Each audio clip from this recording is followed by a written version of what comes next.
आज की खबर चैनल को राष्ट्रीय स्तर पर प्रतिस्थापित किया जा रहा है।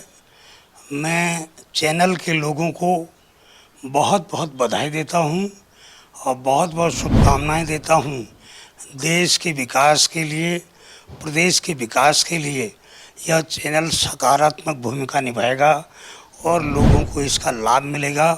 मैं चैनल से जुड़े सभी लोगों को बहुत बहुत बधाई, बहुत बहुत शुभकामनाएं देता हूं। उत्तराखंड के कैबिनेट मंत्री चंदन रामदास जी इस वक्त हमारे साथ मौजूद हैं। इनसे बात करते हैं। सर, देश का बजट आया है, विपक्ष तमाम तरह की बातें कर रहा है, लेकिन आपके देखने में ये बजट कैसा है? देखो, विपक्ष का काम है अपना, और मैं समझता हूं कि इस बार का जो बजट आया है भारत सरकार का, वो कृषि के क्षेत्र में, बेरोजगारी को दूर करने के क्षेत्र में और खासकर एमएसएमई उद्योग के क्षेत्र में नए आयाम पैदा करने वाला है। और आने वाला जो भारत है और जो 24 का जो हमारा संकल्प है, उस संकल्प को दूर करने के लिए इस बजट में सभी चीज़ें समावेश की हैं। मेरा मानना है कि गरीबों के लिए जो स्लैब बढ़ा है इस समय, इनकम टैक्स में कुछ स्पेशल जो छूट दी हैं, बहुत से चीज़ें इस बजट में समावेश हुए हैं।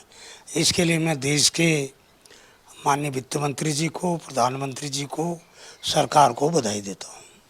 सर, उत्तराखंड विकास के एक रास्ते पे चल रहा है, गति भी दी जा रही है केंद्र के द्वारा, राज्य के द्वारा, लेकिन इसी बीच देखा गया है कि जोशीमठ में भू धंसा हुआ है। सरकार ने तमाम तरह की कवायद की है वहाँ के लोगों के रहने के लिए, वहाँ पे पुनर्वास के लिए। क्या लग रहा है, जोशीमठ के बारे में क्या कुछ चल रहा है? क्या जोशीमठ को बचाया जा सकता है? क्या क्या उम्मीदें हैं? जिस दिन से ये जोशीमठ में घटना उजागर हुई, सरकार बहुत ही संवेदनशील है। और आप जानते हैं कि जोशीमठ में जनसंख्या का दबाव इतना बढ़ गया, और जो प्रोजेक्ट बन रहे हैं, जो टनल बन रहे हैं, जिनके कारण ये परिस्थितियां पैदा हुई हैं। और मैं समझता हूं कि सरकार ने, माननीय मुख्यमंत्री जी ने और अपने देश के वैज्ञानिकों ने बहुत जल्दी इस पर कवायद करके इसका ट्रीटमेंट, और यहाँ तक कि जो 500-600 परिवार है उनको विस्थापन की कार्रवाई भी कर दी है, भूमि का चयन भी कर दिया है। और मुझे लगता है कि सरकार जो कर सकती थी उन्होंने इसको ईमानदारी से किया है।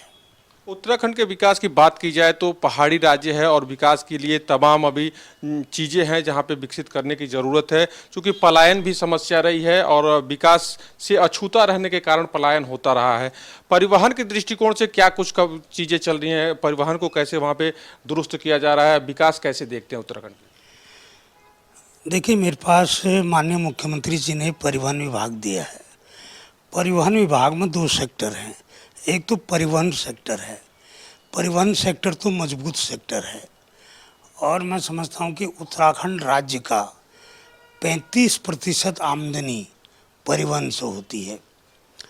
मगर एक दूसरा सेक्टर है परिवहन निगम, रोडवेज, जो उत्तर प्रदेश से जब परिवहन निगम बना था तब घाटी में था, और कोरोना पीरियड में भी परिवहन निगम बहुत घाटे में रहा।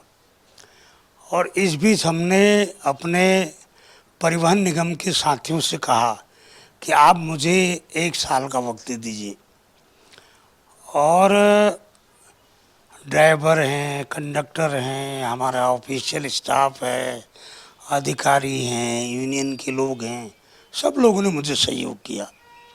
और इस बीच सौभाग्य से 204 करोड़ रुपया हमको उत्तर प्रदेश ने दे दिया।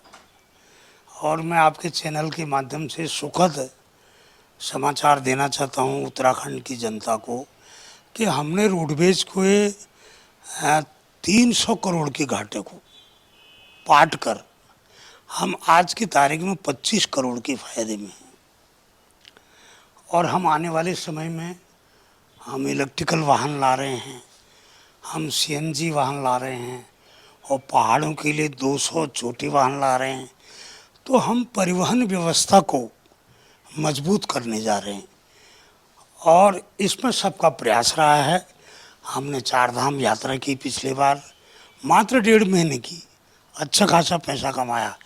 मगर इस बार हम 100 गाड़ियाँ 4 धाम यात्रा पर लगाएंगे। हमने कई टाइप के नए आयाम पैदा किए। हमने कुछ ऐप बनाए हैं। वो ऐप अगर अभी कोई गाड़ी उत्तराखंड की अगर गुवाहाटी में होगी तो वो ट्रेस आउट कर देगी। हमने दुर्घटनाओं को रोकने के लिए हमने नई योजना बनाई है, हमने अलग से निधि बनाई है और आगे भी हम परिवहन व्यवस्था को चुस्त और दुरुस्त करने जा रहे हैं।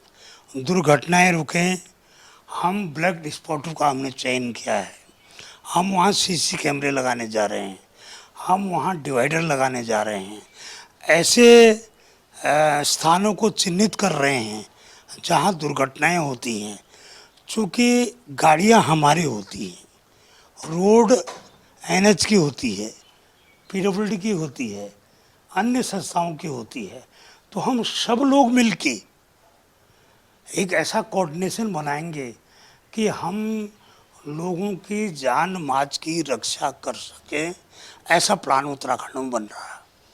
2024 को लेकर के बीजेपी की तैयारियां, सारी पार्टियां लगभग तैयारियों में अब अपना अपना रोल निभाने लगी हैं। क्या लग रहा है 2024 को लेकर के क्या कुछ तैयारी चल रही है, क्या हैट्रिक हो पाएगा? उत्तराखंड हमेशा चुनाव के लिए तैयार रहती है।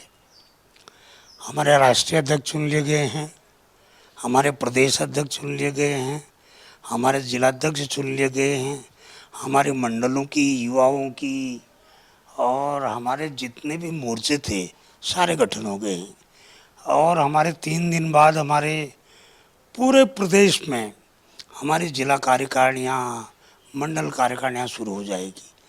और हम हमेशा किसी भी चुनाव के लिए तैयार रहते हैं। हमारे पास नेतृत्व है, हमारे पास नीति है, हमारे पास नियत है, हमारे पास मोदी जैसा नेतृत्व है, प्रदेश में धामी जैसा नेतृत्व है। इसलिए चुनाव की कोई चिंता भारतीय जनता पार्टी को नहीं है। बात करने के लिए बहुत बहुत धन्यवाद। बहुत बहुत धन्यवाद आपका। तो ये थे चंदन रामदास जी, जिनका कहना था कि जो बजट आया है वो देश की आम जनता के हित में है, अच्छा बजट है। साथ ही साथ उत्तराखंड में परिवहन का विकास हो रहा है और 2024 को लेकर के बीजेपी आश्वस्त है, किसी तरह की चिंता करने की कोई जरूरत नहीं है। वीडियो जर्नलिस्ट हरिराम जी के साथ पंकज तिवारी, आज की खबर, दिल्ली।